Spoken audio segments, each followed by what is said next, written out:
God, all these cables. I certainly hope Apple never decides to make clothes, because they'll probably make blue jeans with belt loops that are all different sizes so that they can make the belts so that you can't get a belt from anybody else to keep your fucking pants up. Fuck. Total nightmare, these guys. Everything's not all these stupid adapters for everything. It's such a pain in the butt. So how's Vegas? I was talking to someone and they said they were out that way. They're a comedian. They were going to be doing some shows maybe, and they're like, there's nothing happening out here. There's no one walking around. It's wild. Who are you talking to? They're doing shows out here, or they want to do shows? They're going to be looking at doing shows again, he said, probably in July. So he was just out there just because they're in LA. They have nothing to do, so they just drove out there. There's nothing going on out here. I know. Get her some coffee next to you, the girl on your left, the one yawning. It's not even, it's like 12:30. I'll totally behave. My bad. I'm sorry. I'm camera ready. Ready, let's do this. What is going on? Get her a line of Coke or something. Snap out of it, darling. Your day hasn't even begun yet. I'm ready. I was just baffled that some guy is going to come out here to do stand-up when, first of all the comedy and stand-up is going to be hogged by the people who are very established. He's pretty established. He's definitely he's a big comic for sure. That was something I didn't ask. I was thinking of it. No, I mean, their comedy clubs are going to be closing. Like, they barely survive there anyway. Yeah. And to have a comedy club, you have to have your audience packed shoulder to shoulder. And it's, you know, I don't know. That's what he's hoping for. So I don't know. I'm not rooting against him. I hope it is, but it's highly unlikely. Highly unlikely. July, I think, is a little ambitious. Yeah. Maybe November. You know, like one of my good friends, Rudy Sarzo. You know, Wyatt Whitesnake. I think his first show is in November. Oh wow. Yeah. Yeah. And I think that's when we'll start seeing our governor has he's moving into phase 2 of reopening, which is like restaurants, casinos and clubs. I don't think they're going to open for quite some time. Not June. Yeah. You say they're going to try. Well, this is like we're a couple weeks away from June. Yeah. I think it's more July. Really? We'll see. Mm-hmm. So is any, because we've started to ease restrictions here. They've started opening, I don't know exactly what, because I really don't care. I'm paying attention to any of it. So I'm not leaving the house for that stuff anyway. But like, I think they've eased restrictions on some restaurants. I don't remember, but I know they're like starting to open McDonald's, which you can only get like delivery or something like that, which again, don't care. But I think you guys still have a ways to go there. You still haven't really gotten slammed yet. I think you guys are actually probably going to get off, from what I understand. Not going to get it hit as hard as they predicted. The TVs, we have a TV on, and I just saw like the color coding of the states. Yeah. And a lot of the states are yellow. We're orange. That means we're kind of opening. We're one of maybe like 10 states that are kind of opening. I don't know. It could be the testing that went up. I don't know. I forget what I just said. I'm not going to tested, dude. No way. I don't want them to have my information. Well, Microsoft a couple of years ago came out with a computer. It was around Christmas time that had these molecules coming out from the computer, and the idea was that you could smell what China smelled like. What? Yeah, it was insane. I'm like, no, I saw it on the TV. I'm like, why does Microsoft want up our noses so badly? And it was a couple of years ago, Christmas time. They were trying to make it like the new Christmas gift. Like, again, like, I don't want to smell a stinky China city. But now the test is like going up your nose again. Once again, why do they want up our noses so bad? Dude, our privacy's over. It's done. I think privacy ended there back when we got attacked on 9/11, and they introduced the Patriot Act. I do think if Microsoft wanted up our noses, what they should have done is just given everybody a bunch of cocaine. That would have worked way better. That would have been way better delivery system. I would have done that. Being honest. More effective. Especially around Christmas time, that would have been the biggest. Yeah. Like, oh my god! Yeah, that moment when I'm alone and feeling bad, just throw the line of coke. Feel better.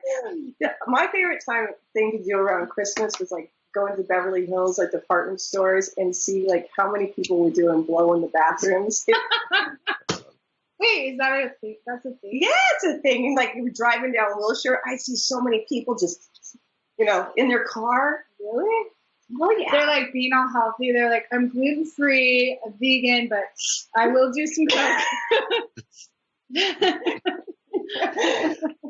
These nails are not long for nothing. That is pretty normal there, isn't it? I used to work at a hotel in Beverly Hills, and you'd quite often see people going to the bathroom like 5 and 6 times throughout the evening and only having had 1 or 2 cocktails. So it's definitely. I had a friend who used to put it in her nasal spray.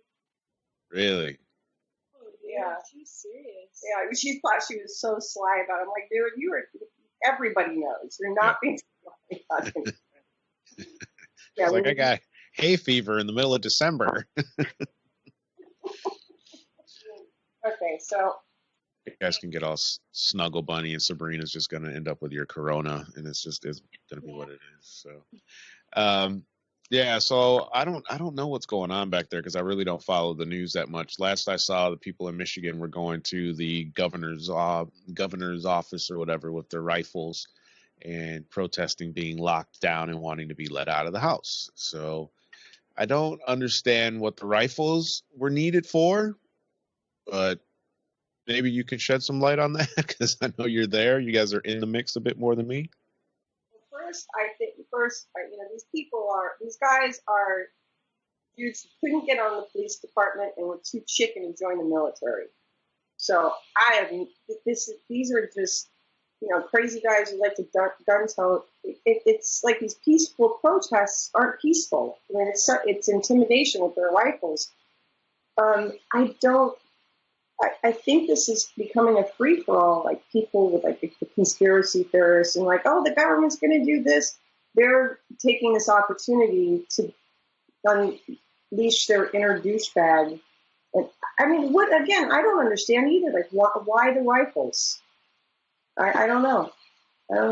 You always gotta have somebody that takes it too far. There's always that person that's like, just takes shit too far. Like, that's America. The world wouldn't be the way it is if we didn't have people that, take it too far and like act like idiots. That's part of. I mean, you would not have a career in comedy if there were not people like that in the world, right? You couldn't make fun of people if they weren't there to do that part.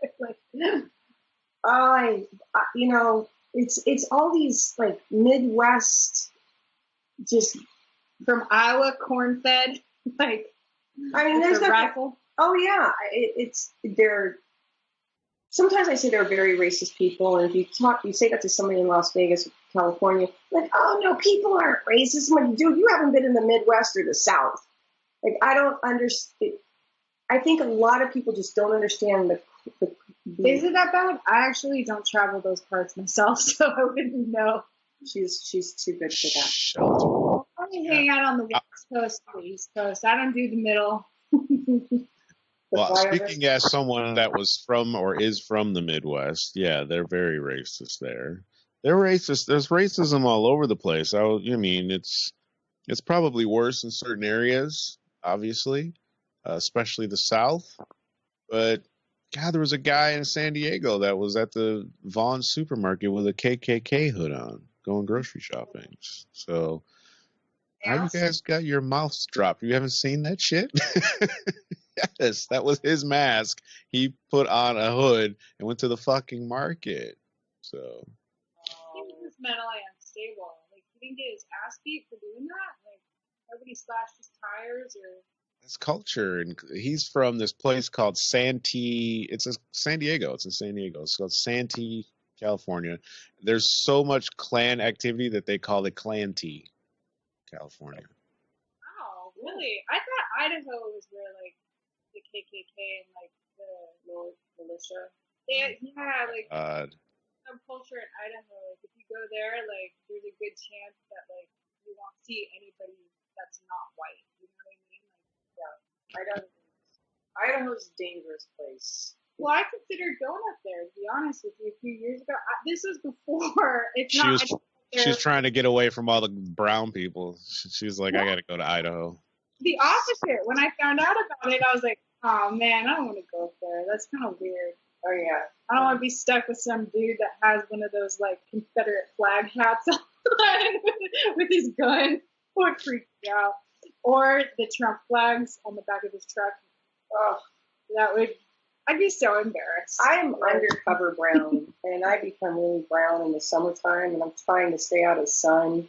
But yeah, they're not too cool on like Arabs either. Yeah, you could probably pull that look. Actually, you look like you could get away with saying that you're from the Middle East somewhere. I could. I get pretty sandy looking if I stay in the sun. Yeah. Yeah. I'm just a pasty white little Jewish girl. Own it. I own that 110%. I'm okay with that. That's hilarious. People in Las Vegas, they were furloughed. A lot of people were furloughed here, but last week a lot of people got fired. I think casinos and some businesses are taking this as an opportunity to clean house and start over and start fresh. Yeah, and this way their overhead is lower. Like people who've been in a position for 20 years, who might be making like $20-something an hour, are being fired, and then so they can rehire staff and make that hourly wage more like 13. This again, a city that's built on tourism. We're going to be hit so hard. Maybe they'll get rid of the paid parking now. However, bizarrely enough, I got a new job, and I just got called in for another job. So, like, normally I don't get any action, but during the pandemic, I'm getting tons of action. It doesn't make any sense, but I'll take it. I did take it. The action that you're getting, is it you think it's because you're new blood? You're one of those people that are in the market now that aren't going to be getting the 27, but are going to be getting the lesser money for the higher position? So they're already exercising that? What I think I did is I was proactive instead of staying on unemployment, because there's a big issue here. Like a lot of people want to stay on unemployment because they're making more, than their regular pay. I'm taking it as an opportunity to get a head start. So I started applying for some positions, and when nobody else is really applying. So maybe that's what happened. A lot of people just kind of being lazy. I talked to someone in Michigan, and he was telling me they pay him almost like $1,000 a week he gets for his unemployment or whatever it is he's getting. So. You want me to get it for you? Sorry, I have to have a next break. No, I didn't apply at any casinos, stuff like that. This is a private, entity. Excuse me, I have sniffles, so I shouldn't do this. Maybe it's just, I don't know, I'm just unfortunate. I feel like the elite have a job. Yeah, that runny nose is like the first sign of corona, so just so you're aware. Sorry, I coughed on you. Like, that's how fast it travels. Now shit moves quick, man. It's efficient. You're fun. Efficient. What was I wanting to talk to you guys about? I forgot. So the housing market, I'm sure, is doing well. I was actually looking at a place, and then the people that I was going to rent it from decided that they wanted to pull it from the market because they were going to sell. So I find that this wouldn't be the ideal time to sell. So maybe things are a little different there than they are here, but I feel like I'd want to sit on my house right now. We just lost out on a house. Like, we found a beautiful house in a 55 over community that has that 180 view of the strip, which is the equivalent to like a water view in California. You know, like if you have that view, it's a money view. And my clients offered like $45,000 less, and a almost full price offer came in, and we lost out on it. So the housing market is actually still really strong. I actually got busier during this virus than before. I'm busier and doing more than I was doing before. And I have buyers, people that want to buy. Like, why do you think that is, though? Why do you think? Because there's this weird mix, right? There's buyers are fine. Interest rates are still extremely low, like 2.75, 2.65. So, I mean, it's almost like getting free money. Then you've got people. Our market, we still only have like 6,000 homes on the market. That's about 2.5 months worth of inventory, right? And I think there's just a good mix of people that are like too scared to sell. But then there's the people that, like, most of my sellers that have to sell are moving out of the state. So you've got buyers that think they could get a good deal. So it's more of a buyer's market right now than a seller's market. But for those houses that are priced well, that smell good, good location, all those, you know, things, they're selling really fast. Like, I don't know, I'm actually shocked myself. We thought we could kind of sneak in there and get a good deal, and we missed out. So those deals will come. I think you're just going to have to wait a while because people haven't really felt the full brunt of this impending recession. This is what I've been saying, and this is how I feel. I feel people are going to start feeling it in the fall and in the winter. And we are going to have a small downturn, but there's still huge companies buying investment properties because what they realize is, like, look at New York. Look how everybody's on top of one another, right? So these investment companies like Homes for Rent, America Homes for Rent, there's all these companies buying houses because if you're spaced out, it's less contact. So the housing market, it's weird right now. It's not so like there's no I don't know. It's very hard to explain. Well, I think that again, like people, right? They feel like the market would have is going to take a downturn. It's just too early. It's not linear, that's for sure. There's no, hey, this is exactly what's happening. Every market's just so different. And I was on some higher end like art sales sites. People are still buying a ton of jewelry, really expensive jewelry, art, which you could think like, why would people do it now? But they're doing it. It's just, I don't think it's hit. People are still getting renovations on their house. I know several, like, all my vendors are super busy right now. Well, like when I was talking about the firing of the hotels, like one hotel fired almost 1,000 people. So those 1,000 people come the wintertime when the unemployment benefits are done, what are they going to do? And we kind of live in an area where we're not as affected. You don't have a lot of crime here yet, but then you hear stories that people are getting robbed on the street. Crime is starting. There's an uptake in crime again. We're living day by day and hour by hour, but there's no playbook here, and it's frightening.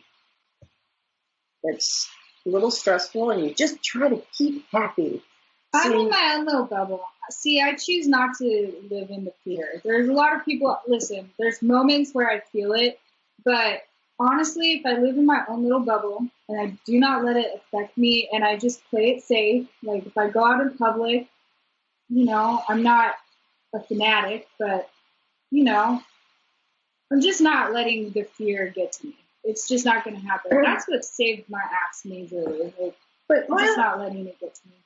When you mean like fear, like going out and socializing, or just thinking too much into it? Like, honestly, I just feel it's more of a hindrance than anything. It's like, when is this bullshit going to end? Like, when is this going to just fucking go away? Like, I feel like it's just bullshit. I'm taking it seriously to a degree, right? Like, I'm being safe. I have my mask. I just bought 1,400 masks. You did? Yeah. You should have broke out with this stuff. When did you do that? Over at my buddy's house, dude. They just ordered a wholesale, and I said, okay, I'll order a bunch of them. I'm so glad she's my friend. So now, I feel better. Because I don't like those ones that you have to wear over and over again. Yeah, These are disposable masks, so I can like slip one on if I need to. But like, so there's this joke about like the masks. It's like when you see people like wearing their masks in their car alone, they're like, that's the equivalent of wearing a condom alone in bed. And it kind of is. It's Wait, that's not normal. To wear in bed. Alone, exactly. I don't want to clean that shit up when I get done. We call that a posh wank over here.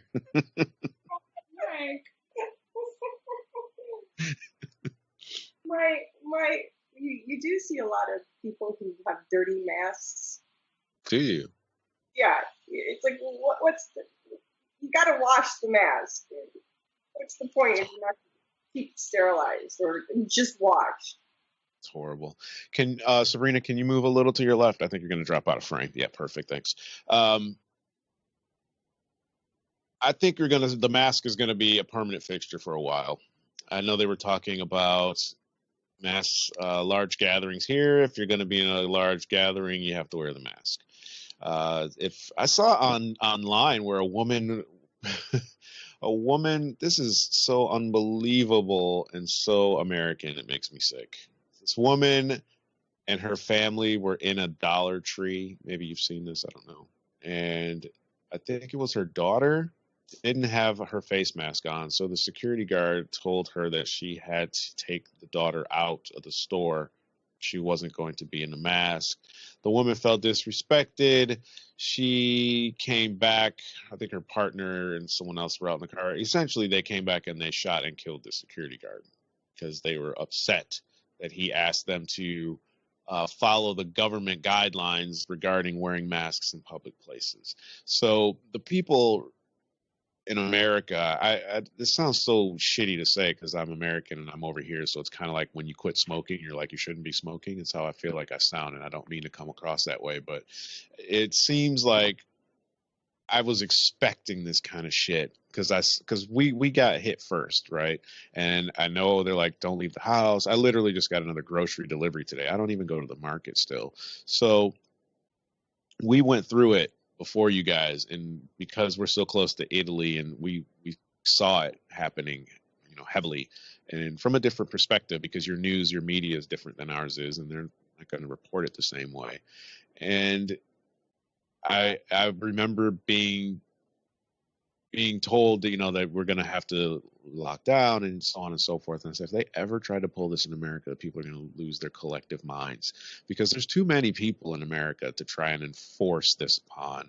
And American culture is the reason why you have these protests with these guns on the Capitol and wherever else. And we were taught from, at least in my recollection, in school, that this is how we became the country that we are. This is why we love this country, because we said fuck you to your tea in England, we drink coffee. It's like, we're going to do what we're going to do. We're going to rebel. And if you try to come in here and tread on me, I'm going to put a bullet in your ass. And that's what makes America so America. We were cowboys. We ran around in the Old West fucking shooting at people. They used to shoot at the marshal. Because he was with the government. And then they were like, fuck the government. And they used to shoot at the sheriff. So now, and that's not that long ago. I mean, that's really not that long ago. And as a result of that, those people, their great grandkids are our parents, and those are the people that were taught that this is how you need to behave. If anyone tries to come and take your land, or whatever the case may have been, this is the response. And not only were we taught that by our people, we were shown that in film, and we were shown that in TV, and we were shown that in cartoons, and that's just who we are. And now, I'm watching it, and I go, this is going to be a fucking shit show because I know how America runs and I know how the culture is. And I was almost excited. It's almost like, what is it called? Like Schadenfreude. It's like when you go to the race and you're just waiting for the crash to happen. You know, you're watching the fucking cars go around the track and you're just waiting for the train wreck. And I hope it doesn't get worse than it's gotten. I feel like you guys have a government in place, and I never like to think like this because I know they don't really have the power to do much. I think that this goes way higher than that. I know Sabrina starts to glass over when I start talking conspiracy, but I know, right? And then like you perk up. But I think that this global opportunity to collapse the financial markets are going to be taken advantage of by the elite or at least the banking systems. I mean, they're the ones that run shit, and now we're going to be operating at an extraordinary deficit, and you might see like a Bitcoin thing that's just going to take off. I think currency is going to take a hit. I took a hit on my lifetime. I hope that goes up. I'm ready to become. Well, here's what's going to happen. When the casinos reopen, it's going to become a cryptocurrency or your credit card, and the credit card is going to move into something else. They're making it mandatory that you do not use money. So there's your gateway. There's your opening. The door is now open. That door was cracked. Wow. I was watching a program years ago, and I always talk this shit, and people are like, "You're crazy." So I was like, "All right, I just shut up." And they were saying how they were going to Mexico and they were not accepting dollars. They didn't want the American dollar. They didn't want your money. And a lot of places are like that. Then we did a pod a few years later, maybe even just a few months back, with regards to places not taking cash. They weren't taking it.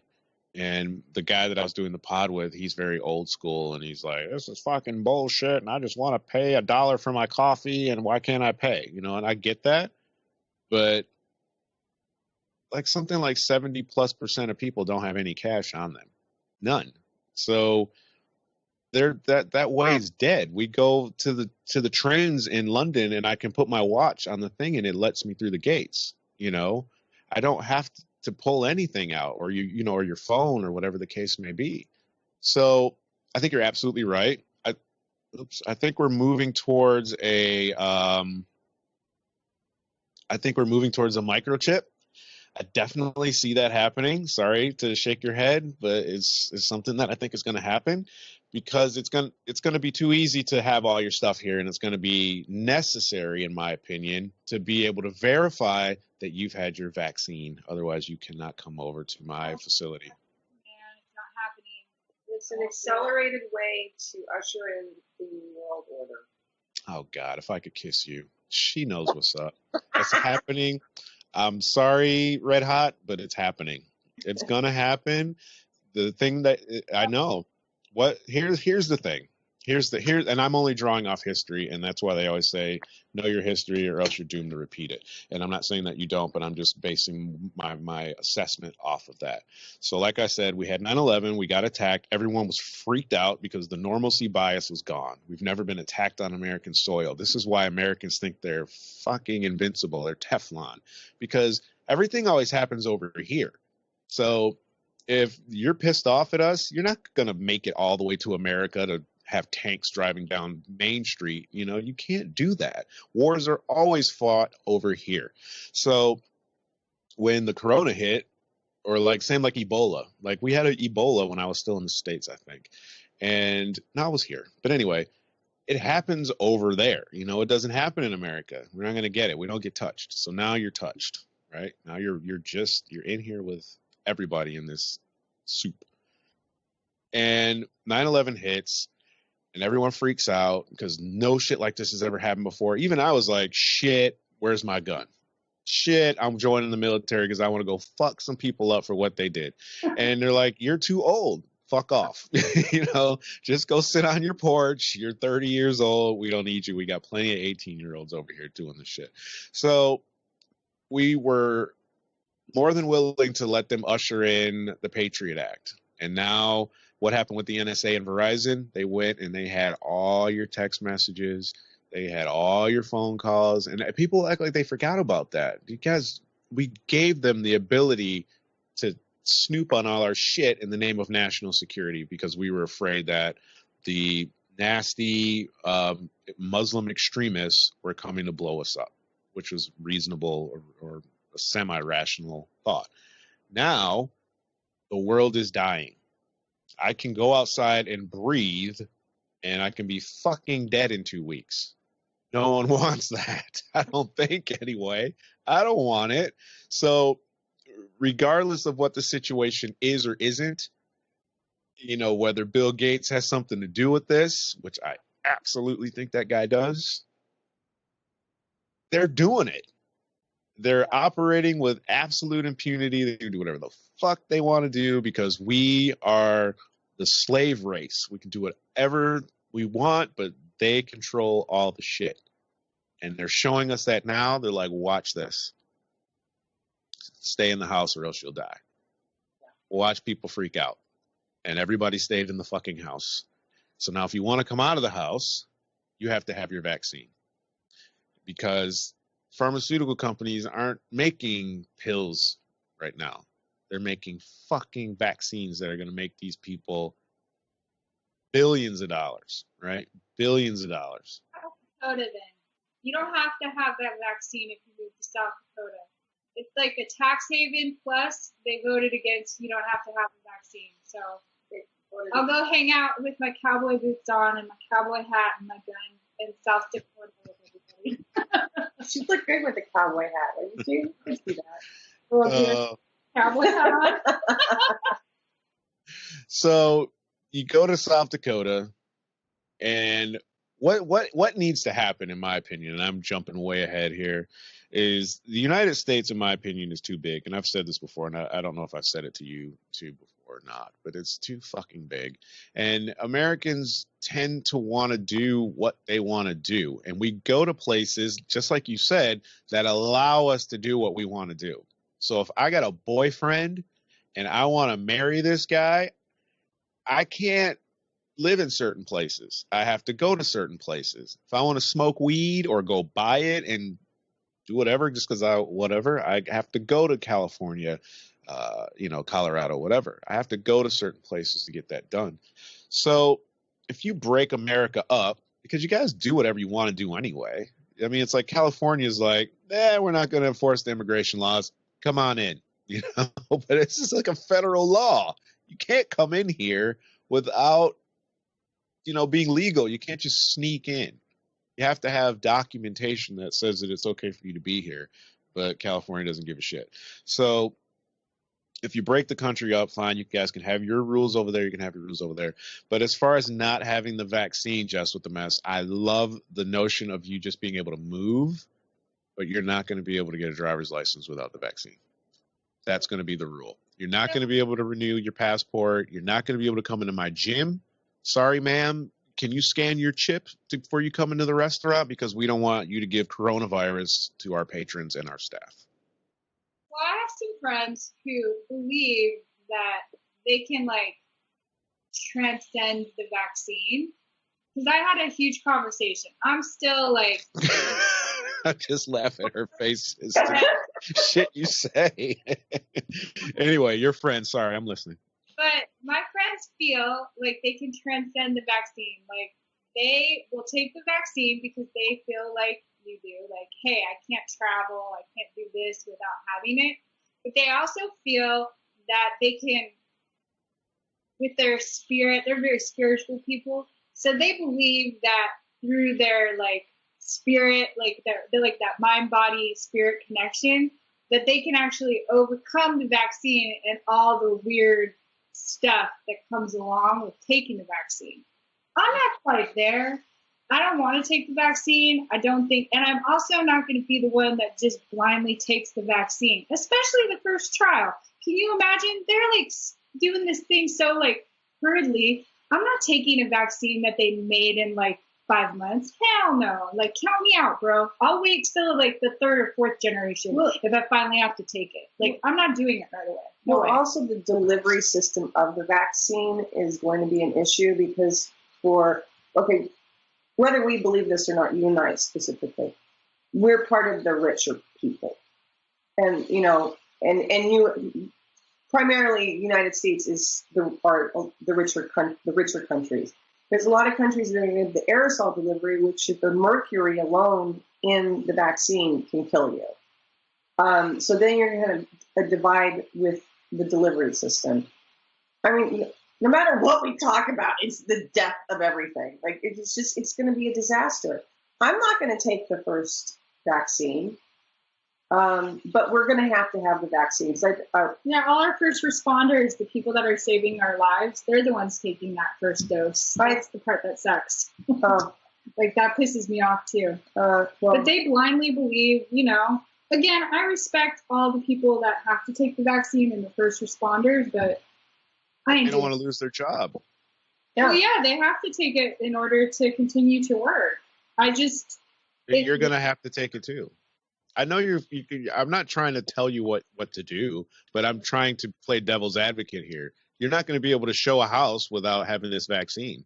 Is she had her certification? She's not. Oh, I don't want her to show me a house because she can make me sick.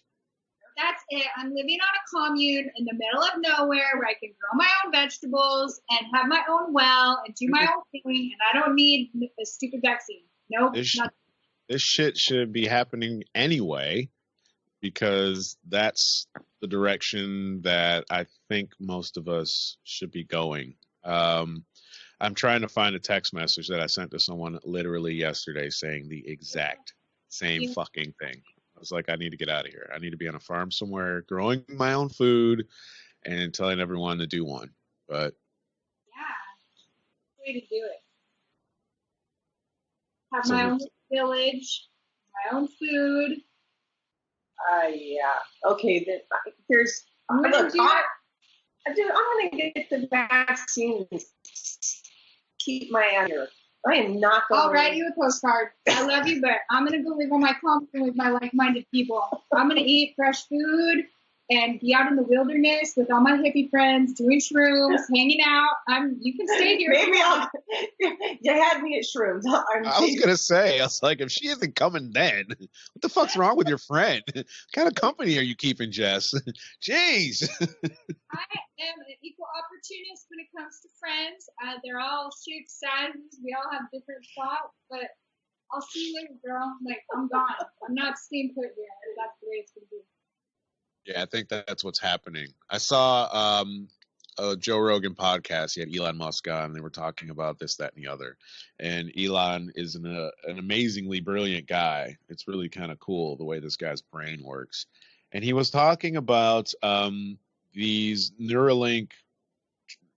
Basically, what he wants to do is he wants to connect himself to his phone. And it's fucked up. If you haven't seen it, you should watch the podcast.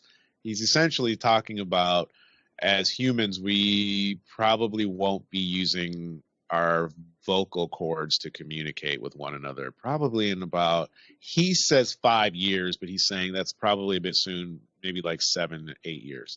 So let's just stretch it out to 10. 10 years from now, I'm not going to have to talk to you to communicate anymore. It's done. So if I said that to you, you would take it with a grain of salt. This guy's a billionaire and making spaceships and taking people to fucking Mars, and he makes a car that goes 0 to 60 in 1.5 seconds. I think he kind of has an idea of what he's talking about. So these Neuralink implants that he's developing are basically going to be, my understanding of it, and of course I'm probably not too far off, hopefully, but thinner than like a hair. Like these Neuralinks, they're thinner than a strand of hair. Right. And just like do it in just a very small part of your brain. Like they can take a chunk out and like implant this in your head, and yeah, it's really creepy. Well, welcome to the future. So not your future, Sabrina and mine's future, because we haven't been officially invited to your hippie commune where you guys are walking around naked, shagging all the time, and eating mushrooms. So, which sounds like an amazing life. So, I mean, I used to farm. I raised pigs, so I can be of some help. Hang out anytime you want. But the thing of it is, I mean, he's talking about reversing aging. Like he's like, this is the next thing you're going to be seeing is they're going to be able to reverse the aging process, like for real. Who doesn't want that? I want that. Okay. That's a sales pitch. That's a great sales pitch. I want it. Right. So I would love to be like 40 for the rest of my life. Like if I could go back 7 years to when I didn't have to wear glasses and I could go to the gym and still get really big and you know all this great stuff, take me back. Probably about 35. I think I was killing it at about 35. Anywhere between there and 40, perfect. So if I get this chip implanted now and I can communicate with my phone without touching it or whatever, then you can start to get upgrades to your chip. So I'm going to France. I need to learn how to speak French. I get a chip update. So they update my chip. Now I'm fluent in French. How cool would that be? Do you not see that do you not think that would be something that you would want to have? We're not, I mean, no, we're not human beings anymore. We're not going to be. That's his argument, is that this is when my brain just literally just fell out of my fucking ear when he started talking about this. He says he feels that we are just a link or a step in the evolutionary process getting to AI. We feel that we are the final product, right? So let's just say we evolved from apes. Let's just say that happened, even though I don't agree with that. Let's say that that's where we are now. And we feel like, hey, this is it. We've made it. We're not evolving anymore. And I'm sitting here and I'm surrounded by all this cool technology. This is it. It's going to get a little streamlined. It's going to get a little better. I don't know what it is, but lately I've been sitting around all this tech shit and it seems very clumsy and clunky to me. Like it seems like this shit should be working better and the iPhones should be working better. And if you pay $1,000 for a phone, it shouldn't do this or do that wrong. But we're just a step we were here to create the artificial intelligence, which is the final step, or at least the next step in the evolutionary process. So we're supposed to be that android. Well, Jess had some interesting thoughts. I mean, very accurate thoughts about spirituality, mind, body, soul. Yeah, like how does that stay connected? Like if you're like connected to some machine or AI, like where's like the mind, body, spirit connection? That's what I'd like to be able to ask Elon Musk, because recently I'm exploring getting out of my head and really feeling into my intuition, my gut, as well as feeling into my heart, right? Because your body tells you more than what your mind is going to tell you. Your mind lies to you constantly, right? That's our worst enemy. Our head voice is our worst enemy. And it works sometimes, right? Like what was explained to me is like judgment and discernment. Like that's when we use our head, right? But when it comes into like feeling through things and really like having what's best for us, we use our bodies and we use our guts. So how does that just go away when AI comes into play? Because like what happens to consciousness? What happens to being one? What happens to like when we get a chance to heal ourselves, we get a chance to heal the world? Because that's what happens when you like transcend all that bullshit that we go through. We get an opportunity to heal ourselves. And when we can heal ourselves, we get to heal the world.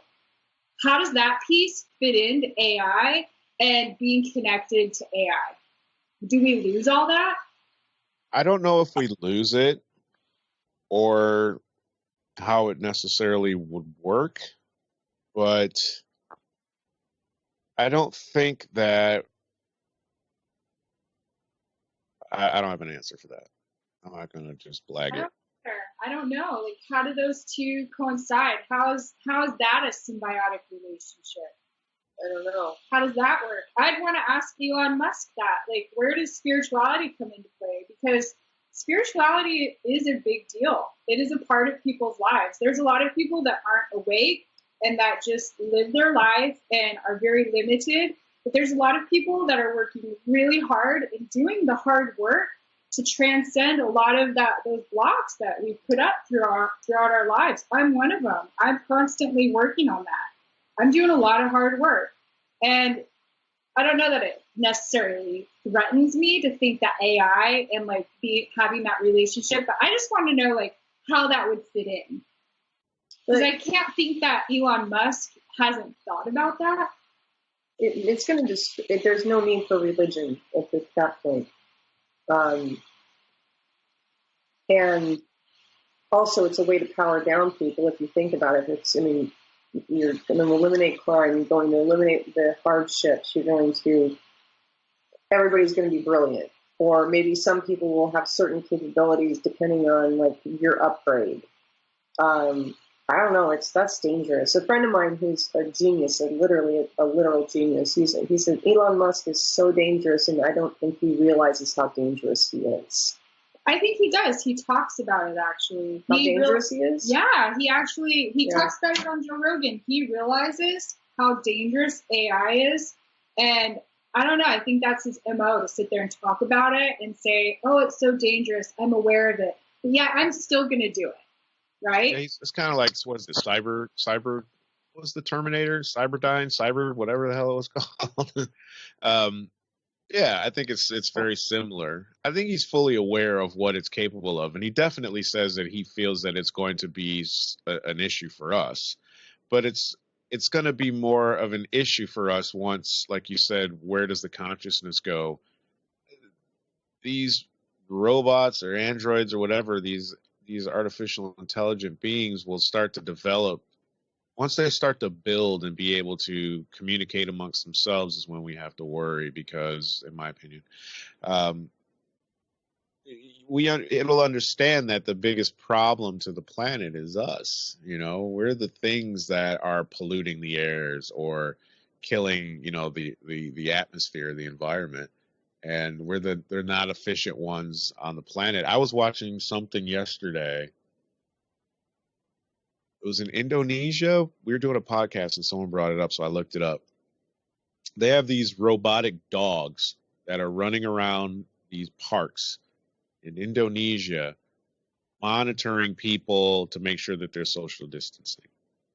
So this is happening already now, where these robots are moving around, making sure that you're abiding by the law. And this is 2020, and this is just some innocuous little thing that's over there. So once that develops and advances, that's when I think we might have some big issues to be concerned with. We're in an accelerated period of time. All of this stuff is going to happen much sooner. Like there was a video of an Asian woman being chased down by a drone in China because she was out when she wasn't supposed to be out. They're talked about drones. To me, the dog is just another version of a drone. Yeah. To monitor. And look, there's no playbook here. They said we're taking it day by day, hour by hour. A year from now, how different is this going to look? We can't imagine how this is going to look. We're not going back to the way it was ever. And I think it's designed to be that way. And yes, great conspiracy theory. I'm on this because everything points to this is designed to become something different.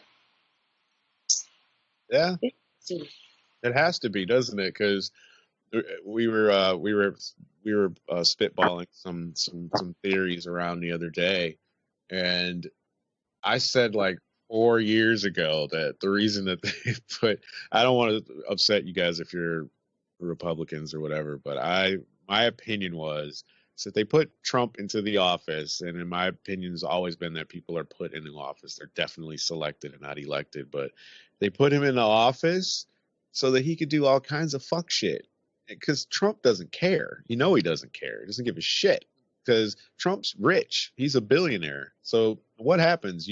I get in. I get my 4 years, 8 probably. Who's going to beat him? Joe Biden? Come on, gets his 8 years, and he goes back to business as usual with all these connections that he's made while he's in the White House. And they had to put the black guy in first so that they can get that out of the way before we put this lunatic in the office. And everything that he does, we're going to blame him, and he's going to be looking around his billions for a fuck to give, and he's going to be like, I couldn't find it. Because he doesn't want to find it, because he's not going to, because he doesn't care. So just like you said, all this change is likely to be implemented off the heels of this, under his watch, and obviously other government officials as well. But we've got most of the money and the power. Like, we got a lot of our fair share of it there. We've got a lot of billionaires there, and a lot of, like the Warren Buffetts, and Jeff Bezos is on track to be the world's first trillionaire. That's ridiculous. And what bothers me about that is that these guys aren't doing dope stuff.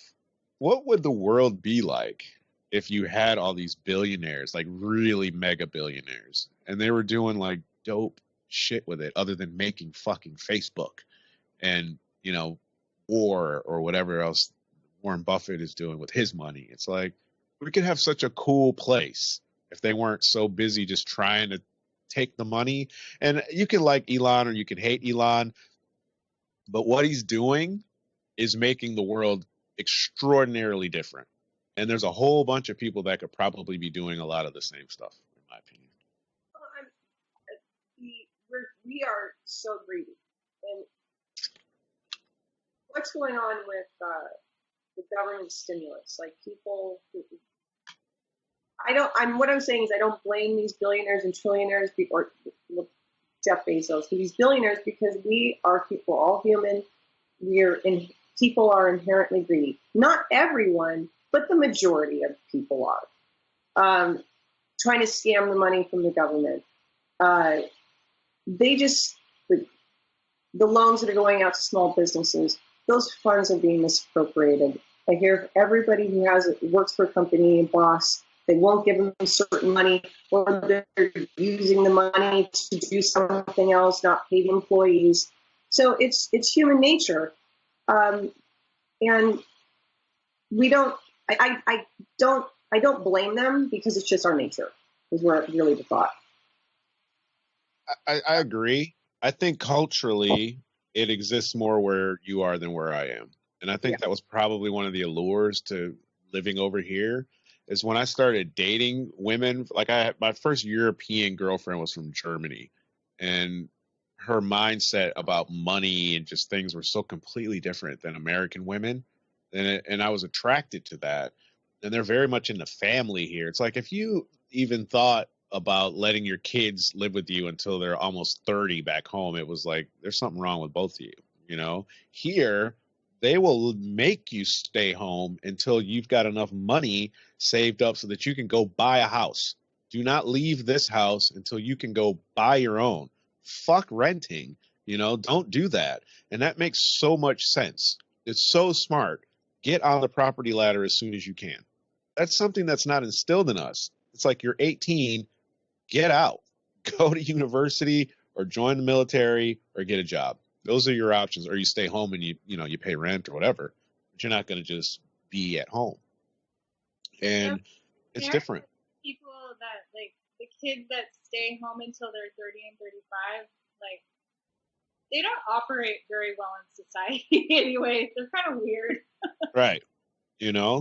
So it's just different. And like here, almost everybody, at least in this country, I don't know how the other countries over here function, but they leave and just go on what the hell do they call it? Because they all call it the same thing.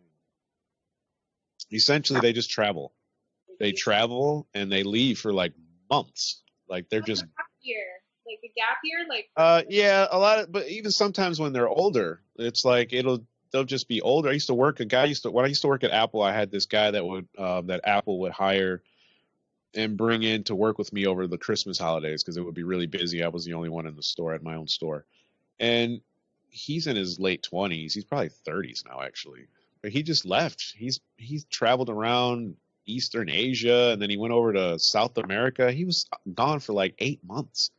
They just leave, and they do stuff like that we don't do. Like, they're not as focused on climbing a ladder, a corporate ladder, and attaining, riches like we are in the States. That's how we're trained to be chasing something that somebody else says that this is success. You need to go out and you need to get this, because if you don't have the house, you're not going to get the girl, and if you don't get the girl, you're not going to have the kids, and you don't live in this area, and you're not going to have this kind of car.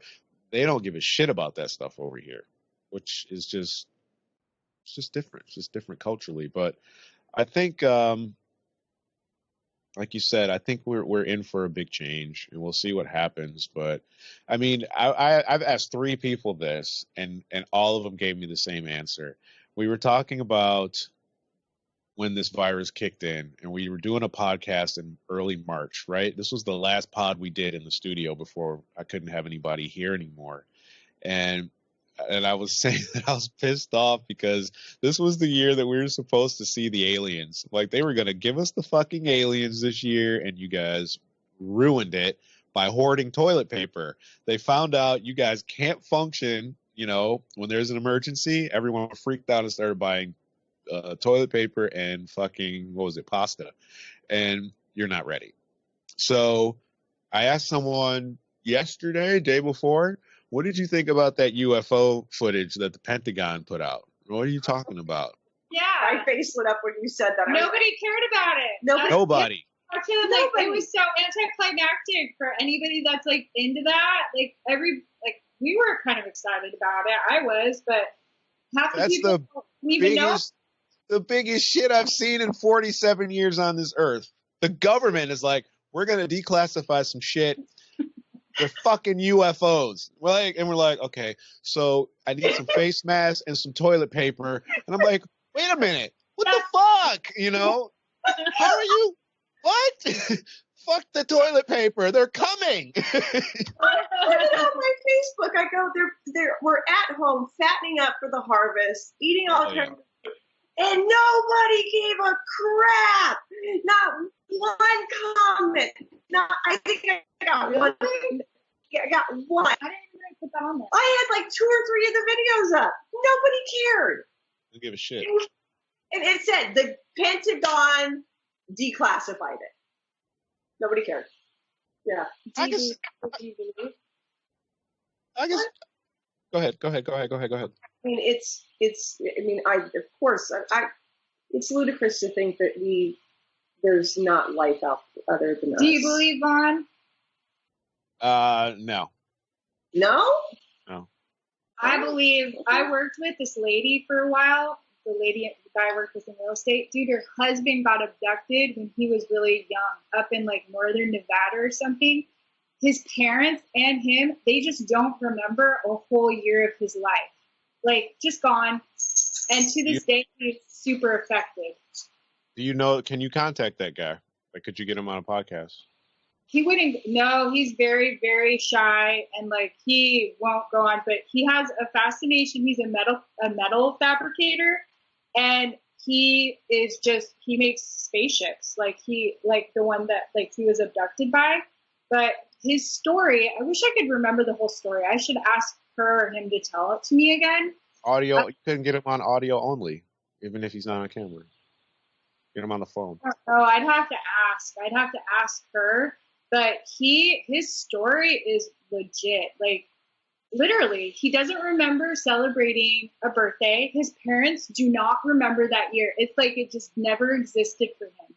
Gone. And it blacked him with that little pew thing, and I don't know. And he feels like he was implanted by something in his, like, I think in his butt or something. Like, he feels like there's something there. Like, he full on like believes that, and his wife believes him too. His wife's like, yeah, my husband's weird enough. I believe that shit. Like, Why is it always, they always want up our nose and up our butts? Down, up our nose and up our butts. I don't know. The easiest way to access certain areas that I guess they need access to. I don't know. Both of us being partially raised in Nevada. Nevada is it's a hub for this kind of stuff, and It's the Wild West. yeah, and you see some with the military, with the testing sites.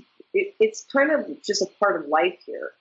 You don't really think of it as being so far fetched because you see it's just ingrained in us. Yeah, if you go up north towards Rachel, Nevada, it's super normal. Like people, that's kind of like the hub for it. Like there's bars and there's all kinds of things. Everything's alien based because that's where they say alien beef jerky, yes. The best. Nice. Yes, please. Next time you're up there, get me some. I'll pay postage. You asked me if I believe, and I said no, and I'll tell you why I don't. I don't need to have a certain set of circumstances be present in order for me to form a certain hypothesis on something. Once I have enough evidence and information presented to me about something, I don't have to believe it for the sake of believing. I know. Okay, so that's why I say I don't believe it. I don't believe it. I know because I've seen it. So, okay, so yeah, I just want to clarify that. I was on a plane coming home from, I don't know, Spain, I think, or I was coming home from Prague, actually, with my ex. And when I'm on a plane, I tend to want to take pictures of outside because I like to take pictures of planes that are flying by because you can catch these really cool vapor trails that come out of the planes. And I was staring out the window. I'm staring out the window because I don't like to talk when I'm on a plane. And the woman in the row in front of me is doing the same thing. Her husband's there. She's staring out the window.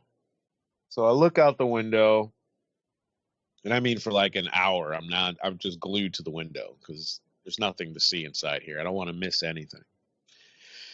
And this fucking red orb appears outside the window of the airplane. And I'm just sitting there looking at it. It looked like a chrome marble. And it was huge. It looked like it was about the size of like a big watermelon. But it wasn't like right outside the window. It was, a little ways off the wing. Maybe 50 yards or so. So I'm watching it and I'm watching it and I see it. And I know it's not, a light or a bird. We're 30,000 feet in the air, And then it was just gone. So that was it, and I didn't say anything about it just because it was the one time I didn't have my fucking camera out where I would have been snapping shots of it nonstop, right? No camera, killing myself, but I'm not going to look away to try and jump up into the overhead and get myself. So that's just it. So the plane lands in London, and we're deboarding or about to, and the lady in front of me stands up, And I asked her, I'm like, I noticed you're looking outside the window. Did you see anything weird outside the window? She says, holy shit, did you see it too? And I was like, yeah, I absolutely saw it. She's like, I didn't want to get my husband because I didn't want to look away and miss it. But I absolutely saw it. I go, what'd you see? And she described the exact same shit that I saw. So I don't know what it was. I can't say that there was no like little alien in it waving at me as it zoomed by or nothing like that. But I know it wasn't an airplane, it wasn't a helicopter, it wasn't a bird. It was definitely an unidentified aerial anomaly, I believe is what we're now calling them. They're not called flying objects anymore. Get with the lingo. So So this year was supposed to, your friend was saying in the discussion, the aliens were supposed to, like we were going to see them physically? Oh yeah. Oh, that's what I was saying. Me, yes. We were supposed to see him this year, for sure. I'm bummed out now. I'm like, really? It's not over yet. It's not over yet. I just watched. I guaranteed you something fucked up is going to happen where I don't know. We're going to be begging the government to, look after us. We're already going to do it with this vaccine shit, because they're okay. We're fairly like close in age, you and I. And I mean, like, I feel like we went through the 80s, kind of like maybe like what I was born in 71. Went through a little bit of that. We went through technology. We went through having no cell phones to all this. We've gone through so many things, and now this. I think like we have been our age group, our generation, in a little bit. We've been through so much. I'm like, I think that everything. Yeah, and I think it's just going to keep going and going. It's crazy. I mean, my friend Rebecca, she's like, "We've seen it all." I said, "Dude, don't say that. Don't say that." This is so nothing. It's so primitive right now. What we see, it just is. It's. I mean, if you think about it this way. Think about it this way. So we grew up with. Remember when we had calculators on our watches and that was like the coolest shit ever with the fucking tangible buttons? Like that was like, you were the shit. You had that. In class. Yeah. Right. That was amazing kit back then. That was amazing stuff to have. Now, you know, we've got phones and all this other amazing stuff, iPads, whatever. But that stuff was spawned by us because we grew up with these stupid. I can't find the answer to that on Apple Watch. Fucking believable. Technology spying on me. I'm not even asking this shit anything. We grew up with the stuff, the phone or the whatever, the calculator watch, and we decided we needed something better than that. So we created an iPad. You know, we created. These phones have only been around since like 2005, if you really think about it. Because I remember moving to LA in 2003, and I had like a Trio phone, like a smartphone with like a keyboards, and the buttons were ultra small, and it was like the coolest shit ever, and you could barely type on it. And now we've got all this, by comparison, amazing shit. So you have all these kids that are now growing up with this as normality. They don't know anything else but this. When I worked at Apple, this kid walked up to, I used to have this big television screen that I would do these these demonstrations on. And this kid, he was probably like 5, I don't know, he's like 5 years old, walks up to the TV and starts going like this. I'm like, it's not a touchscreen TV, dude. That kid's brain is already functioning like this is how this should operate. Now, that was in 2013, so that was 7 years ago. So now that kid is on his way to leaving high school soon, and he's going to be off to university, and he's going to be developing shit. But his brain is wired to understand iPad, you know, touchscreen shit, computers, Twitter, you know, all this shit that we never even conceived of. Like when we got the internet, like we were like, ooh, this is cool. I can go into a chat room and talk to people in another state. And, you know, we used to have phone lines, or we used to dial 1-900 just to talk to like people on wherever on a phone. They're going to be developing shit that's going to be ridiculous. So to think that this is it, I cannot even fathom what this world is going to look like in 20 years. When I'm 67, holy shit. And even 10 years. I mean, I think 5 and 10 years is going to feel like, it's going to seem like 20. Yeah, we're going to quantum leap in 5. Yeah. Between 20 and 2025, somebody told me something about 2025. Or was it in a dream? I don't know. In the next 5 years, we're going to see something huge. Like, it's going to be like mind-blowing, but it's going to be the new benchmark for things that we see going forward. So we'll be amazed by that, and then everything will be developed in that vein. So it won't be as... Remember when the first iPhone, or the first, not the iPhone, but the iPod came out? It's like, you're going to put all my music in this little fucking thing? Like this, whoa, holy shit. Now it's like, yeah, and it makes phone calls, and I can make a film on this shit. You know, it's like, that's nothing now, which was unheard of 10 years ago, just over. So I think we're in for it. Something special. Mr. Elon Musk is going to change so many things. Everything's going to change. We constantly want the bigger and better. It's like when you're in school, you're like, you're going for the BBB, the bigger and better deal.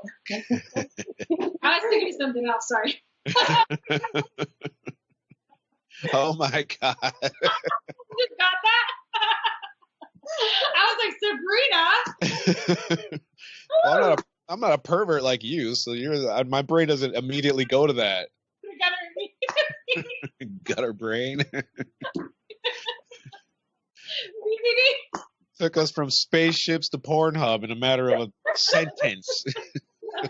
I'm blushing. I'm still upset about the spaceman. I am.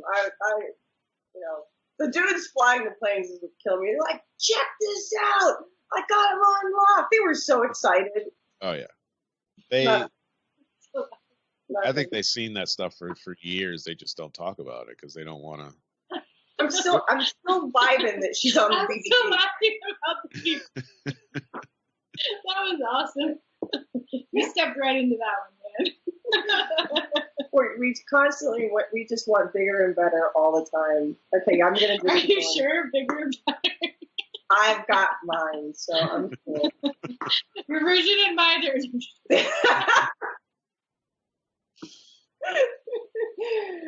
Okay, I see where this is going. Tinder does something to you, you know? Tinder? Yeah, I got bored and downloaded Tinder just to check it out. Oh my god. A shit show. That is just the ultimate hookup site, Tinder. Yeah. This is for sex. I just, with dating sites, it's interesting. I'm not interested in dating. I just want to know I'm still viable. I just want to know that, somebody still would want me. So go on there and be like, yeah, I'm good. You have to go on Tinder to, oh my God, I told you the other day to come to England and I hook you up. I mean, oops, I didn't say that on air today. How does that work? Tinder's easy, I could just be, chilling in, quickly get somebody to be like, hey, you're hot. I'm like, okay, I'm good. I feel right now. Feel vindicated. Well, since we can't go out in crowds and stuff, you can't feel like the guy's checking you out from the back, so you got to go on Tinder. Yeah, absolutely. The dating app scene now is huge. I have so many women that were just friends that I know that are like, hey, you're going to be my quarantine boyfriend. So, because they can't go and talk to anybody. So it's they want to flirt and hang out with you online just for shits and giggles. But the dating app scene, I think it's actually better because of the lockdown, because now you're forced to actually have an interaction with the understanding that there's not going to be any sex tonight, next week, or whatever. You actually have to have some communication skills. And I find that a lot of men struggle with that because they want to get to the chase. Hey, let's meet up for drinks. And then a chick's like, hey, okay. And then you have a couple drinks. And now you're all lubricated up. And then the next thing you know is BBD time. So that's not happening. It's a complete shit show. Just between, I've had one guy basically almost bully me into putting more pictures up and basically hey, I know you're going to be a hit on here. You really shouldn't talk to anybody. Here's my number. Let's hook up. He's locking you down. No thanks. And then I had one guy, I feel like I'm completing a freaking census. He's like, do you own or rent? Do you have any full body shots recent? And I'm like, how about you, dude? What do you have? I'm seeing if I can find you. Oh wow, Lisa, 14 miles away. Hey, what's happening, girl? So no, that's not. I mean, I'll hop on my bike for you. Just the idea that coming on my bike. Go on over. Junior high school again. I'm on my bike. I'll be down there at 5. Let me get on. You can hop on my banana seat. I got room for some bad boy. You're shopping for a partner, and you're not. It really does. I mean, but it's you're just looking at pictures. It's like going on eBay or something. You know, there's no. It's just crazy that that's what we deduce our potential partners to is an image. And I get that physical attraction is important, and it's the first thing, I guess. But what about pheromones? You have to smell the person. Yeah, I mean. Yeah, and your energy has to match their energy. Exactly. You gotta be like, you gotta know where you stand and be complete with yourself. And it's a shit show when you're not. I have been detached from myself and tried to date, and I attract some real horrible human beings. So now that I have created some boundaries for myself and I like got right with myself, ain't nobody good enough for me right now. Every guy I'm like, ew, ew, ew, ew, ew. Like, not interested. All of you guys are gross and nasty, and I want nothing to do with any of you. Dating apps are BS. They're for a bunch of detached people that don't know how to like have human interactions or be complete on their own. Just my personal feelings. See, now we're cooking with fire. I know, right? I mean, Yvonne's 14 miles away. When we're done with this, he's gonna go right on over. that shit. I think the dating app serves a purpose. I think that from a personal standpoint, well, we won't talk about me. I think from a guy's standpoint, it's nice to be able to talk to someone and figure them out before. Shut up. Before I. Talk about me, but not me. Friend. That's a very journalistic tactic. People say, some people think, I have heard others say, you can't put yourself into it. So I feel that it's better to be able to talk to someone, learn about them, figure them out before wasting their time and potentially your own time face to face. You have to build a rapport, break the ice, see if you're even going to click to a degree, and then meet up. But hey, you know what? I don't believe in that, dude.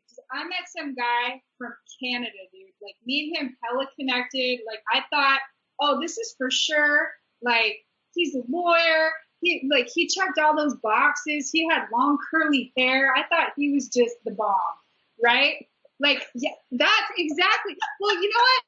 This dude would wear a bead that would fit just right. When I met him, he was like 5'9". He was actually balding up here, and I was like, what do I do with this guy now that he's here? Because I do not want to touch him. But I was ready to touch his bones. I thought he was like everything. And then we met, and not only was our look like I was not touching that, but like our energies were totally off. I was like wanting like, yeah, like I did not even want to like touch him. I was totally grossed out. I think you have to meet somebody.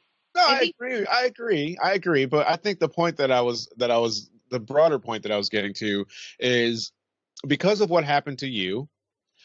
Had you met that guy, say he lived down the road or whatever, and you met him, then that would have been all that time you spent getting your hair done, putting your makeup, finding an outfit, going to wherever you were meeting, all for you to immediately get there and be like, fuck, and then leave or want to leave. But that happens like often.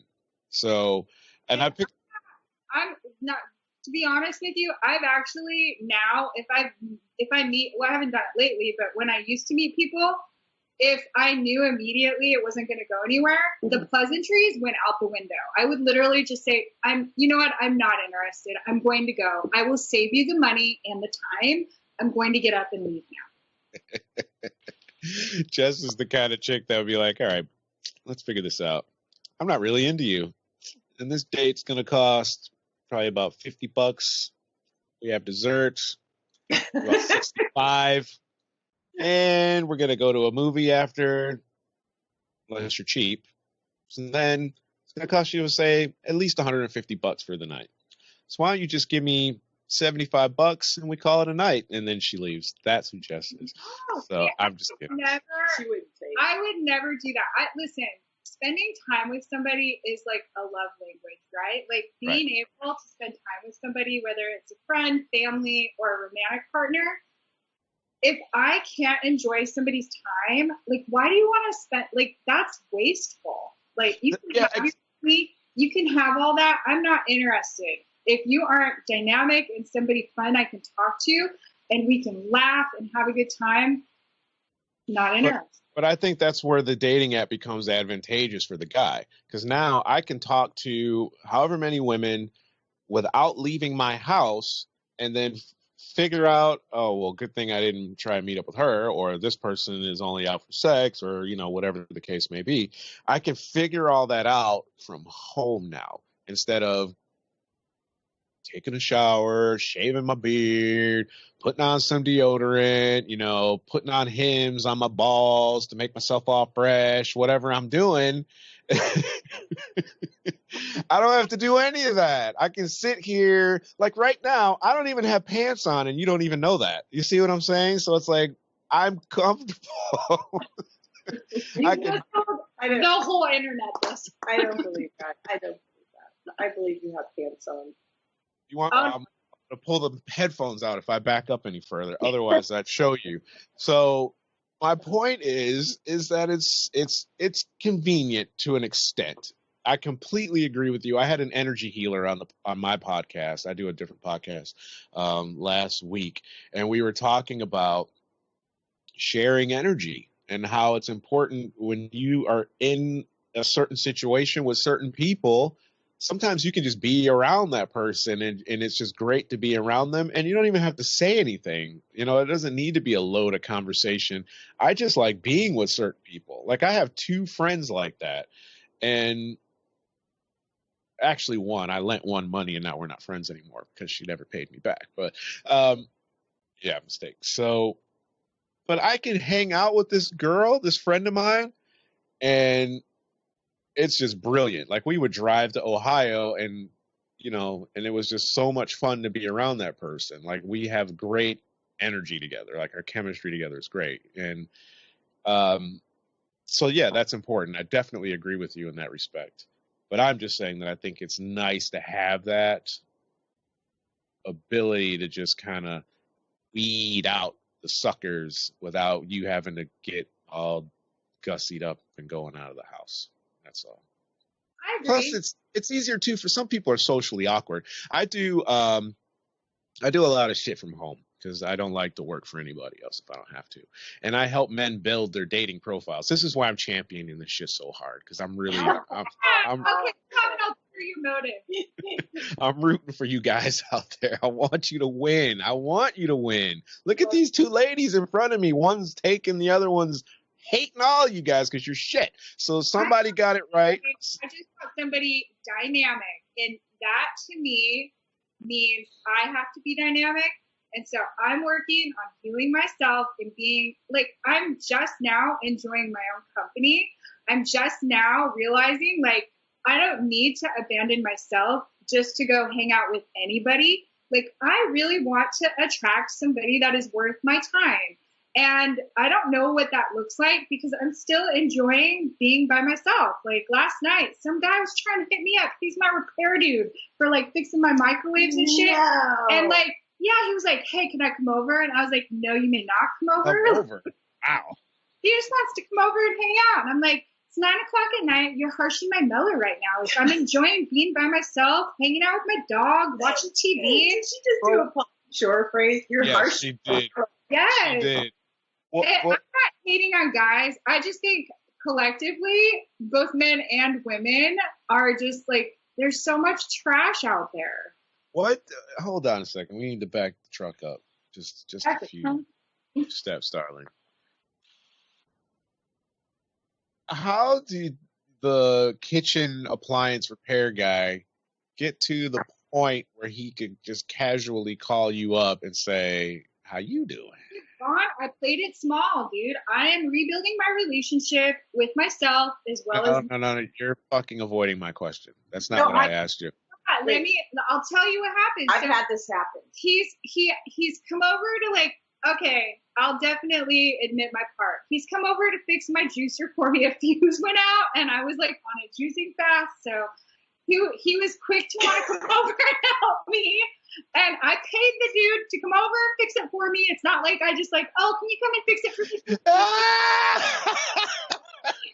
So he had my number, and all of a sudden he would be like, Jessica, I think you're really pretty. Like, and like, I'm not into it. So I was like, no, bro, like it ain't happening. Like you and me, I was very specific. I told him, I was like, listen, bro, you and me will never date. We're never gonna like, there's not gonna be anything physical. And he's like, okay, but let's just be friends. And so I'm in my head thinking, okay, I want to reestablish how being friends with men. Except he was using that against me. So last night he's like, I give great massages. And I'm like, do you give all your friends who are women massages? Like, nah, bro, I'm not interested in your clammy ass hands on my body. Like, ew, gross. So you guys are friends as well, and he just happens to be a handyman. I was trying on friendship with the guy, right? Like how you said, there are certain people where it's like cool as shit and you guys vibe together, you guys laugh and it's fun. With him, honestly, I just got the willies the whole time. I tried hanging out with him. It did not work. Wait. To my people over here in the UK, the willy means something completely different in the United States. I know. Yeah. In the back like this. Not that kind of willy. It made me uncomfortable. He just was not somebody I wanted to spend time with.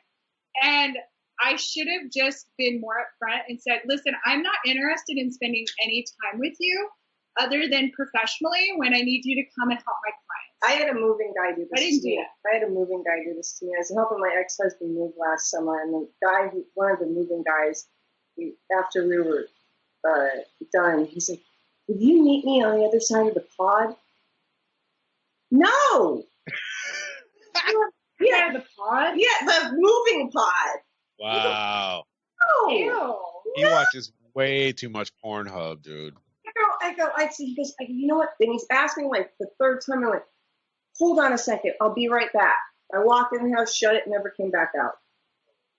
It's, women are creepy, guys are creepy. Yeah, the thing is that some small percentage of women would have done that.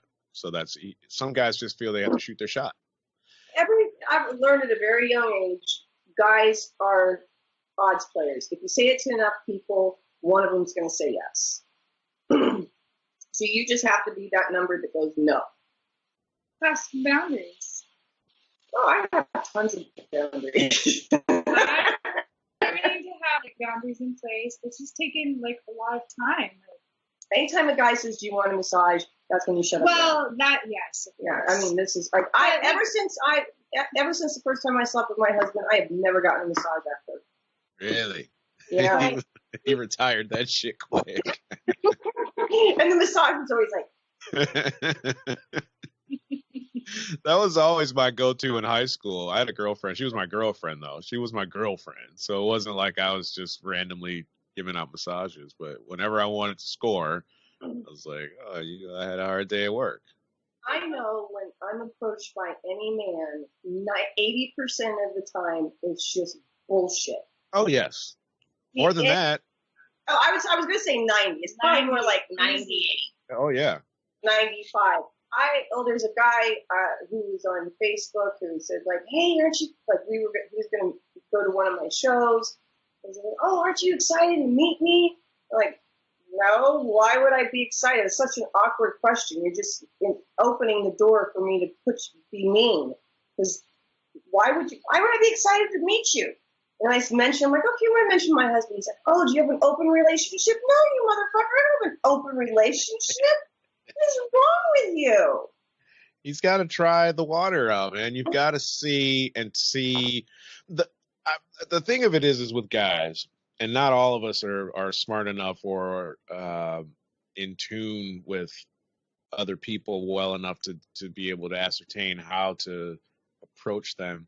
You can't talk to all women the same way. And a lot of guys don't understand that because they are so their exposure is limited to women that they see on the internet. So maybe people they've chatted with on whatever site or whatever, to porn. So when I start to approach certain people, I know that I can talk to you a certain kind of way. Whereas I would talk, here's an example. I wouldn't talk to, say, like a Barack Obama the same way that I would talk to some rap artist, you know? So two black men, one who's an attorney, went to Harvard, was a senator and a president, and another guy who I just smoked a joint with that said, hold on a second, I got to adjust myself and start scratching his balls. I can have a different conversation with that guy than I can with this guy. I would know automatically not to say certain things to Barack and to say whatever I want. Well, to an extent with this other guy, you know, because you say the wrong thing to a guy like that, he might try and kill you, you know. So men don't understand that. I can't approach a Hillary Clinton the same way that I can approach some porn star. The porn chick is going to let you say, oh, yeah, you like my tits or whatever, because that's how they live. Men think, not all, most men think all women are like that. All women are like that, but they're just closeted. So they have to, you know, we have this saying, what is it, lady in the street, freak in the sheets or something, shit like that. All men think that.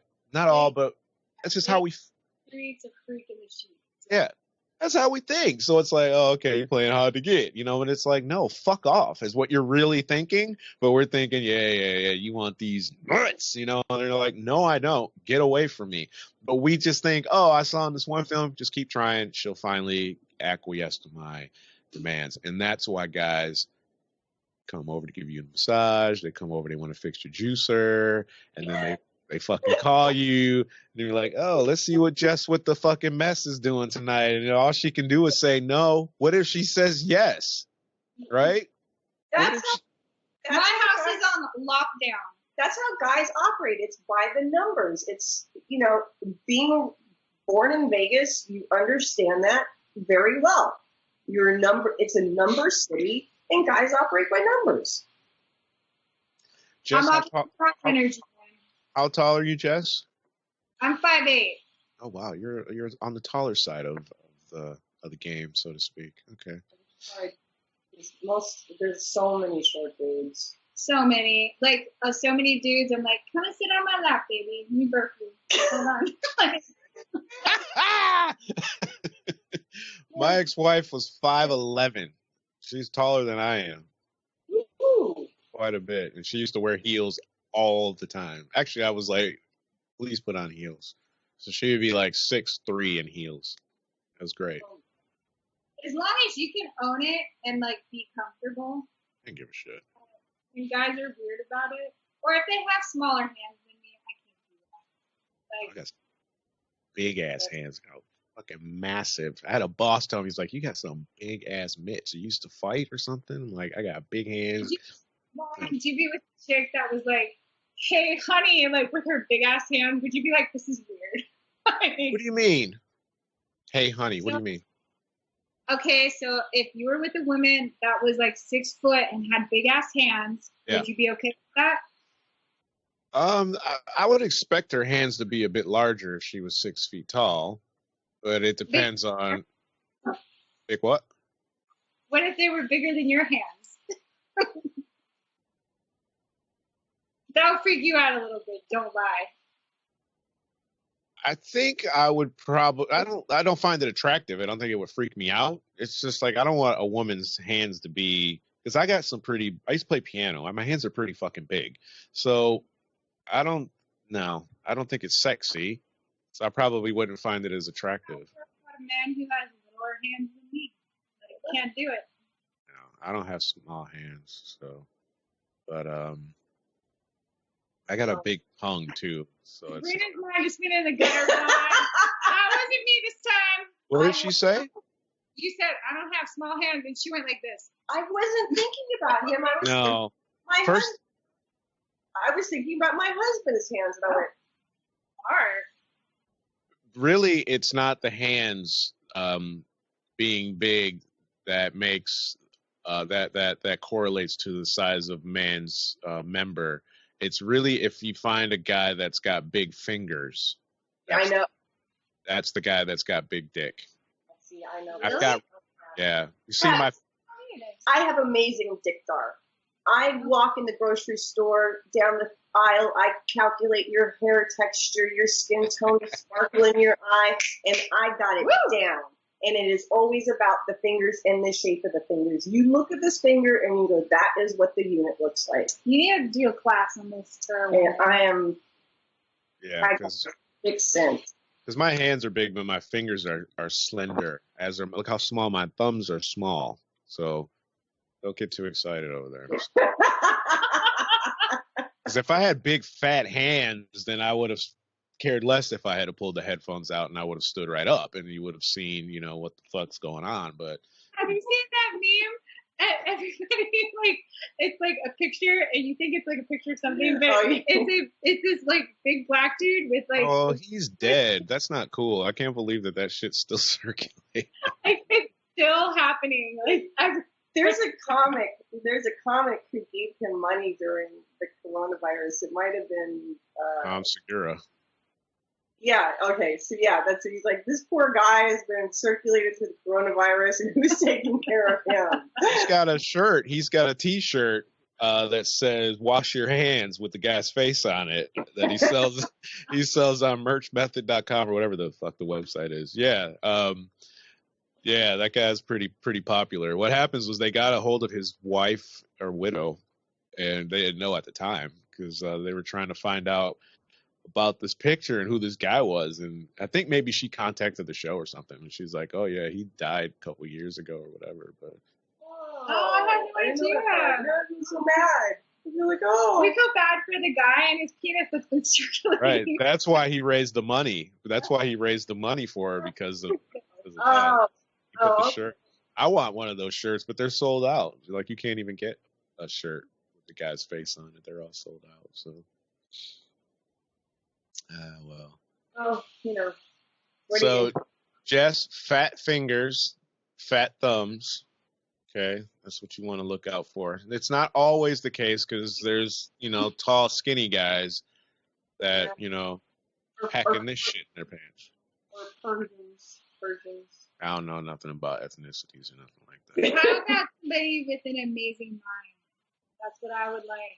All right, well then you got my number, so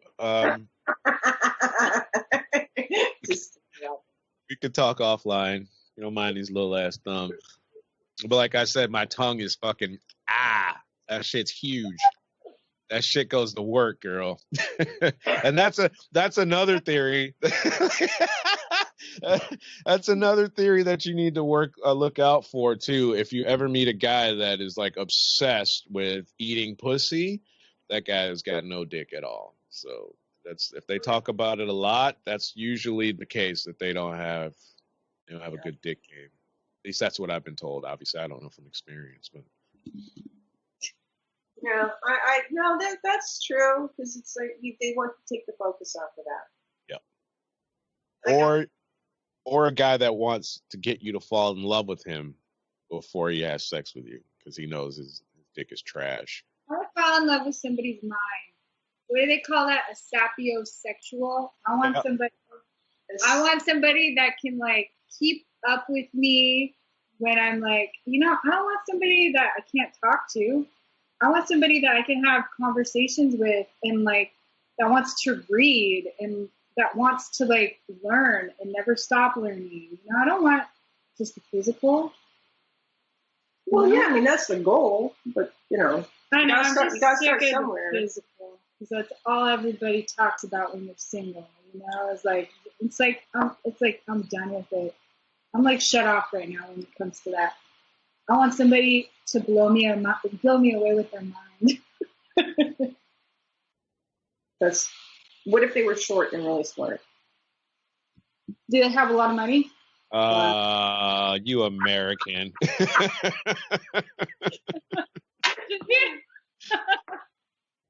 Hey, at least she was honest. Yeah, very brutally. Never been into the short thing. I've dated a few short dudes. It just felt very weird though, you know? Like afterwards you're just like, come here, sweetie, like let me burp you. Like it does not feel I feel like I'm the big spoon. That's no fun. Like, I don't want to be the big spoon. No, I mean, I've never dated somebody who's like 2 inches shorter than me, but you know. How tall are you? 5'5". Okay. She's Wow. cute and little. Was... Big, huge, giant Jessica over here, like towering. 5'8's not a giant. You dated a guy that was 5'3"? I've dated you. No, me. 5'3". Yeah, about 5'3", probably 5'4". He's an actor on a sitcom in the 80s, and Tom Cruise. No. I mean, he knows. I'm still friends with him. Very good friends with him and his wife, and it's super cool. And he was just really fun. You know, it was fun. Big personality. Big personality. Really fun. You got to when you're only 5'3". Yeah, you better be packing something. He's gotta have tons of personality. I mean, more than that fucking pig on Green Acres. You gotta have like a load of personality at 5'3". To score the. He actually is and does and all that. You know, I might be saying he's 5'3", but more like 5'4". I don't know. Oh yeah, because that makes a huge difference. Yeah. he's still shorter than his fucking mom, I'm sure. Like a cowboy boots, 2 inches. No, like, I feel that like there's no part of me that ever wants to say anything negative about him because he's such a good person and he's so much fun. Like my husband's friends with him. He's like he's a riot. He's a wonderful good person. Dude. Yeah, good dude. He's like an inch taller than Prince. Yeah, pretty much. Hey, I'd date Prince though. Like that dude is a genius. He's fucking dead, you pervert. What kind of necrophilia are you? If there was somebody that amazing, I'd probably give it a shot. Yeah. See, my husband and I have known each other since the 4th grade, which is wow. So cool. And I tend to attract the worst, like, I mean, everybody does. Every girl does. But being a dancer and having so many images of me in, like, scantily clad, you know, situations, you know, I forget that people have this image. And everybody's like, hey, you want to have a threesome, you want to do this. Yeah. So somebody being short, like an inch shorter than me, is not a big deal. You know, but for you, I could see. I mean, because most guys are like 5'6", maybe. I don't know. Most guys? No, like average is like 5'10". That seems to be the average for most guys. Like 5'10" is like the safe zone. The average guy. I dated this girl in Germany, and the average German, I think, has to be something like 6 feet tall. You know, they're really tall people. And I was in Germany, and I was saying earlier about how they're really into family, and her house was connected to her parents' house. Like they literally built her house so that she could still live next door to her parents. And her grandparents lived in her village, so she was just up the road. So her grandmother comes over to the house, and I meet her grandmother, and my German is like horrible at best, and so I don't understand shit she's saying. But she translates, and she says, my grandmother says, you're so cute, you're so little. Because I was shorter than, I think we were about the same height, actually. So I think my girlfriend was like 5'9". She's my height, you know. So depending on where you are in the world, height varies, and it matters quite a bit. Because Americans are, I think like you said, 5'10". I think our average height as an American is probably about 5'11", almost 6 feet. My husband and I were in Los Angeles a couple months ago, and we went out to a restaurant in the valley for a Greek, and we were sitting down, and there were 2 full sets of women on each side of us, like almost like a banquet table, like 6 people on one side, 6 people on this. There were like 12 bitches to the right, 12 bitches to the left, and they were raping him with their eyes. I was screaming, laughing. Poor Mark. Because Mark is like, he didn't know that it was like, if he was imagining this or not. I got out of the restaurant. I was laughing so hard. I'm like, dude, they were freaking having their way with you. And he goes, why? I thought that was, I go, because you're a tall white boy. And that is rare around here.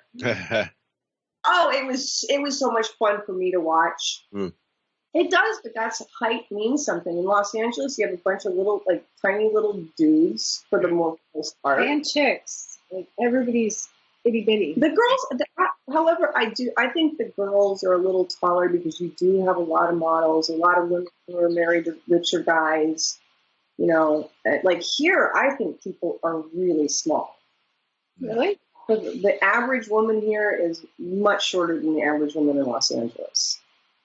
So, yeah. And so they're also like, hey, white boy in Studio City paying for the check. He must have money. It was so much fun for me to watch.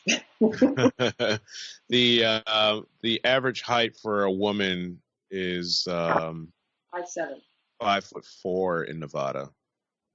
Oh, okay. And the average height for a man is 5'10", whereas in California, it says it's the same. But I think that's just because there's so many more people in California than there are going to be in Nevada, and it probably just averages out a bit. But it's a little taller than where I'm from in Michigan, 5'10 3/4". And yeah, so the average height they're saying the average American is anywhere between 5'9" and 5'10" for the man, for a male. That sounds about right. So sorry, Jess, you're gonna have to wear flats for the rest of your life, or just get into that 2%. I'm gonna wear my heels and not give a shit. Okay, that works. Yeah. When I do wear heels, which is honestly never.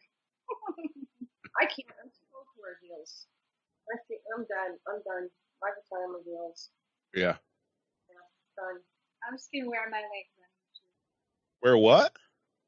My running shoes. That's all I ever wear.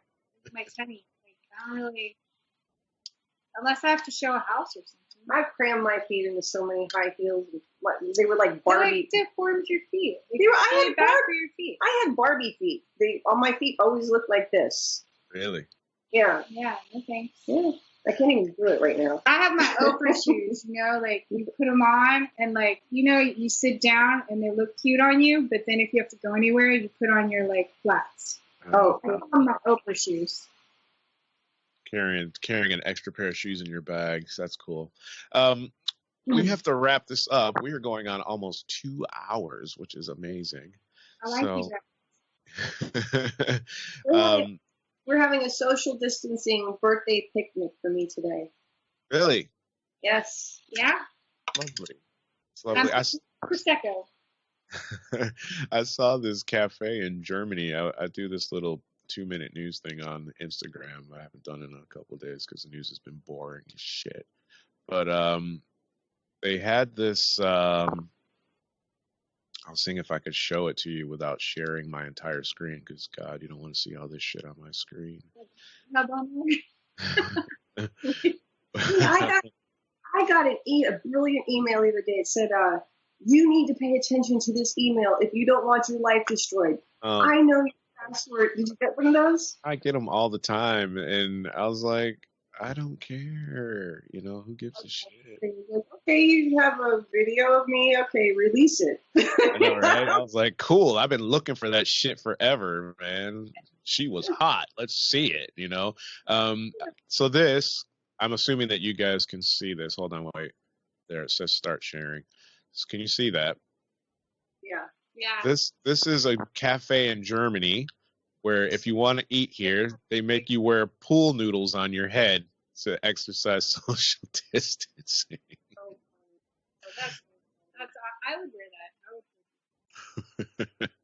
So that's what's happening in our world today. I'm gonna wrap this up because this is long as all hell. We should have did this on Instagram Live, and that way people could have chimed in and stuff.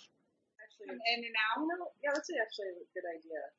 Yeah, I think next time that's the way forward. I've never tried it. We're actually going to do a trial of it tomorrow on a different podcast because I'm sick of editing that podcast in particular. So it could just go straight to Instagram. So, yeah. thanks for your participation. It's always great to see you both. And Mwah, mwah. and keep your ass off Tinder. It's just a dick site, girl. It's a dirty site. Like I said, I just needed to know I was still viable. I am. I'm good. Go on Hinge or something, or Bumble. There's a Hinge, and it's the same thing on Hinge, on Bumble. They're all a bunch of creeps for the most part. Like, really. I'm not meeting my one on a dating website. They want to stick their willy in the hole. We all want that. We just have different ways of going about showing you. I mean, twin flame there. I'm just not. It's not going to happen. The average woman gets offered dick. Probably 8 out of 10 guys that they come across in a day. Yeah. And they get it offered through pictures, through unwarranted dick pics. So at least 6 to 10 times a day, a woman is getting offered sex from a guy. I just feel like, wow, but that sucks. As a woman, I don't want to be accosted by a bunch of like dick pics and people asking if they want to have sex with me. That's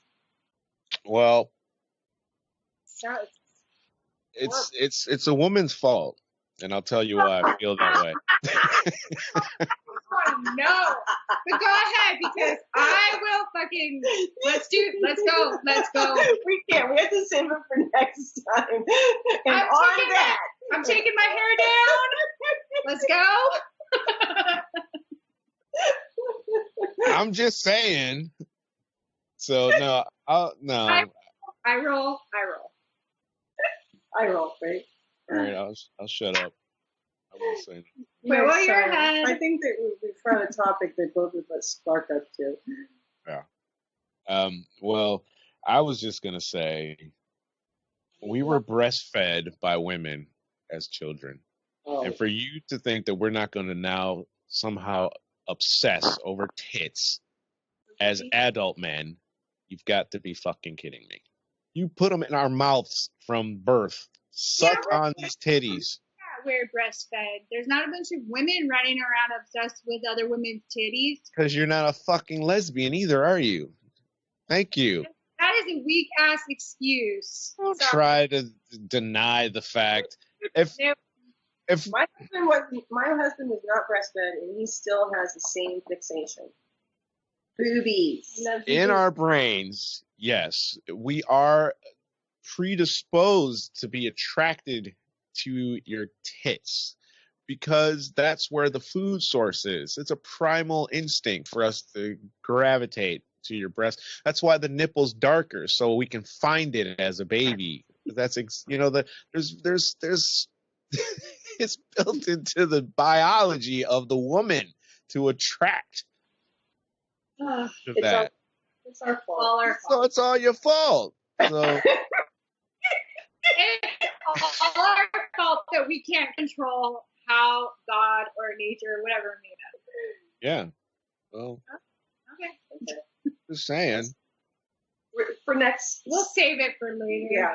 This week. Yeah. That's where we'll pick up the next show. So whenever you guys are ready, I'll have to get some support though, because I know I'm going to get destroyed. Fine. Yeah. You will get decimated, destroyed. That's fine. I don't mind to be destroyed by two women. It's actually kind of sexy. I'd be like, there's these two hot chicks just destroyed me on the internet. That's how I can tag it, and 1 million people will watch it. Like if you say, like I've got like the cure for something and the most amazing news, nobody's gonna watch it. I say 2 hot chicks destroy black guy on Instagram or whatever. Everybody and their fucking mom's gonna watch it. This guy's an idiot. And I'm like, I'm just doing it for fun. So we're out of here. I'm going to stop recording now, and thank you two for both joining me. And you guys out there listening, don't forget to rate, review, subscribe, and peace. Bye, Von Bro.